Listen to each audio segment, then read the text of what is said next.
Hello students, welcome to the Agnij online classes. और आज की क्लास में हम आगे बढ़ाएंगे क्लास 9th मैथ्स का chapter exponents and powers. So students, आज की क्लास में हम बहुत इंपॉर्टेंट क्वेश्चन करने वाले हैं। आप देख सकते हैं थोड़ा सा लेंथी क्वेश्चन है और इसको करने का एक बहुत ही आसान तरीका है जो मैं आपको बताने वाला हूँ। तो ध्यान से समझिएगा स्टूडेंट्स। यहाँ पर इस क्वेश्चन में हम फॉर्मूले भी यूज़ करेंगे और प्लस माइनस भी करेंगे जिन नंबर्स को हम कर सकते हैं। तो स्टूडेंट्स आप देखें, यहाँ पर लिखा हुआ है 7 की पावर n+2 है।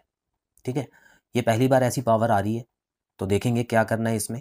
उसके बाद माइनस का साइन है, फिर 3 मल्टीप्लाई बाय 7 की पावर अगेन n+1 है। उसके बाद आप नीचे देख सकते हैं 20 multiply by 7n -2 multiply by 7n। So students, ऐसे क्वेश्चंस में आपको पहले तो तोड़ने की कोशिश करनी है। जितनी ज़्यादा नंबर्स को तोड़ सकें आप उतना तोड़िए, फिर आपका क्वेश्चन आसानी से हो जाएगा। तो स्टूडेंट, सबसे पहले यहाँ पे मैं क्या करने वाला हूँ, देखिए ये जो पावर है, ध्यान से देखिए, ये जो फॉर्मूला है हमने किया था फॉर्मूला कि अगर a की पावर m है मल्टीप्लाई बाय a की पावर n है, तो उसको मैं लिख सकता हूँ a की पावर m प्लस n, ये लिख सकता हूँ। अब स्टूडेंट्स, अगर इस फॉर्म में मुझे पावर दी हुई है तो क्या उसको मैं इस फॉर्म में भी लिख सकता हूँ? बिल्कुल, क्योंकि फॉर्मूले को हम रिवर्स ऑर्डर में भी लिख सकते हैं। तो देखिए, ये जो है ये बिल्कुल सेम ऐसा है। तो अब मैं इसको तोड़ के ऐसे लिखूंगा, तो ये क्या हो जाएगा, देखिए 7 की पावर n मल्टीप्लाई बाय 7 की पावर 2। क्या मैं इसको ऐसे लिख सकता हूँ? देखिए, पावर को अलग अलग कर दिया और प्लस था तो यहाँ पे मल्टीप्लाई लगा दिया।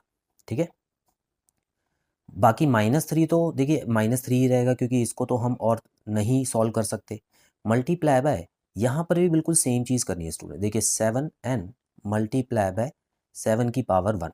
हालांकि पावर 1 लिखने की ज़रूरत है नहीं, लेकिन फिर भी अभी समझाने के लिए ये 1 मैंने यहाँ पे लिख दिया। अब डिनोमिनेटर में आ जाते हैं स्टूडेंट्स। तो यहाँ पर अगर हम देखें तो 20 लिखा हुआ है, मल्टीप्लाई बाय 7n अकेला ही है। नीचे तो कुछ भी आपको ज़्यादा खोलने की ज़रूरत नहीं है। हालांकि 20 को हम खोल सकते हैं स्टूडेंट्स। ठीक है, इसको भी हम क्या लिख सकते हैं, देखिए 20 को हम लिख सकते हैं 4 मल्टीप्लाई बाय 5 लिख सकते हैं ना, और 4 को हम क्या लिख सकते हैं 2 का स्क्वायर मल्टीप्लाई बाय 5। लेकिन अभी फ़िलहाल कुछ ज़रूरत नहीं है क्योंकि देखिए 5 हमको नज़र नहीं आ रहा कहीं भी, और 2 का भी ज़्यादा रोल नहीं है, यहाँ पर बस एक ही 2 नज़र आ रहा है। तो विदाउट ऐसे खोले हुए ही आपको आगे बढ़ जाना है। तो स्टूडेंट्स, ये क्या होगा, यहाँ पर अब एक चीज़ देखिए, ये दोनों तो मल्टीप्लाई में है। अब बॉड मास का रूल क्या बोलता है कि माइनस का नंबर अभी सॉल्व नहीं करना आपको, है ना। बॉड मास बोलता है पहले मल्टीप्लाई करना है। तो यहाँ पर अगर आप देखें स्टूडेंट्स, तो ये यहाँ से लेके यहाँ तक एक नंबर है और यहाँ से लेके यहाँ तक दूसरा नंबर है। क्या ये बात सही है? क्योंकि ये सारे मल्टीप्लाई वाले जो नंबर होते हैं वो एक ही नंबर कहलाते हैं क्योंकि इनको पहले सॉल्व करना होता है। और ये नीचे क्या चल रहा है, देखिए नीचे भी यहाँ से लेके यहाँ तक एक नंबर है और यहाँ से लेके यहाँ तक एक नंबर है। अगर आप ब्रैकेट नहीं भी डालें तो भी चलेगा, लेकिन ये सिर्फ दिखाने के लिए मैंने ब्रैकेट्स डाले हैं। अब स्टूडेंट्स, इस नंबर में और इस नंबर में 7n कॉमन आ रहा है। ठीक है, देखिए 7n इसके पास भी है, 7 की पावर n इसके पास भी है। तो क्या मैं इसको बाहर निकाल लूँ? देखिए और भी चीज़ें कॉमन आ रही है, जैसे 7 की पावर 1 हो गया, 7 की पावर 2 हो गया, इसमें से 7 एक कॉमन आ रहा है, लेकिन इस पे मत ध्यान दीजिए अभी। अभी क्योंकि पावर वाली जो चीज़ है ना, वो आपको सॉल्व करनी है, तभी आपका आंसर आएगा। तो मैंने क्या किया, पावर वाली नंबर को कॉमन ले लिया। अब कॉमन लेने के बाद देखिए इसके पास क्या बचा, 7 की पावर 2।